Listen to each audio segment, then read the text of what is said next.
బెండకాయ ఫ్రై చేద్దామని కడిగి తెచ్చామన్నమాట.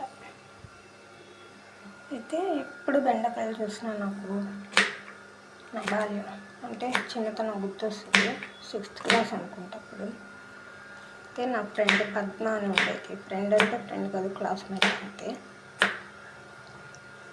అయితే అమ్మాయి వాళ్ళమ్మ బట్టలు ఉతకడానికి బయట వాళ్ళవి అంటే వాళ్ళు ఐరన్లు అవి ఇవి చేస్తారు.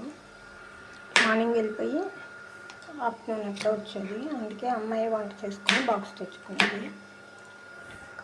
అయితే ఏం చేసిందంటే ఫ్రై అని చెప్పి బాక్స్లోంచి ఇలా తీసింది చేయి పెట్టి. కూరని తీస్తే ఎలా ఉందంటే అది ముద్దగా గమ్ములాగా ఉంది. అది ఫ్రై కాదు, పులుసు కాదు, ఏమీ కాదు. ఫ్రై అనుకొని పాపం ట్రై చేస్తుంది కానీ అలా వచ్చింది. అయితే బాగానే ఉందంట, అలాగే తిన్నది. అయితే మాత్రం నాకు ఇప్పటికీ మర్చిపోలేకపోతున్నా. ఎప్పుడో జరిగింది అది, 10కి వెళ్ళిపోయే మాటే. ఆయన ఎవరు అంటారు కదా, గజల్ శ్రీనివాస్ ఏమంటాడంటే,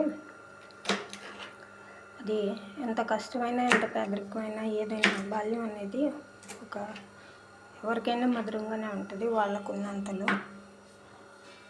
అదనమాట. ఏమంటాడంటే, ఉందో లేదో స్వర్గం నా బాల్యం నాకు ఇచ్చే, నా సర్వస్వం నీకు ఇస్తా, నా బాల్యం నాకు ఇచ్చే అంటాడు. అలా ఆ విషయం ఎప్పుడు బెండకాయ చూసినా నాకు అదే విషయము గుర్తుకొస్తుంది అన్నమాట.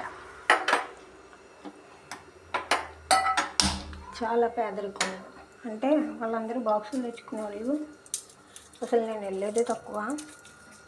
సంవత్సరం అంటారు స్కూలు, కానీ ఎన్నాళ్ళు పెడతారు? 200 రోజులు, 220 రోజులు ఉంటుంది. 360 రోజులు కదా సంవత్సరానికి, 65 రోజులు. వాటిల్లో నేను వెళ్ళేది ఎంత అంటే 30 రోజులు, 50 రోజులు కూడా ఉండకపోవచ్చు.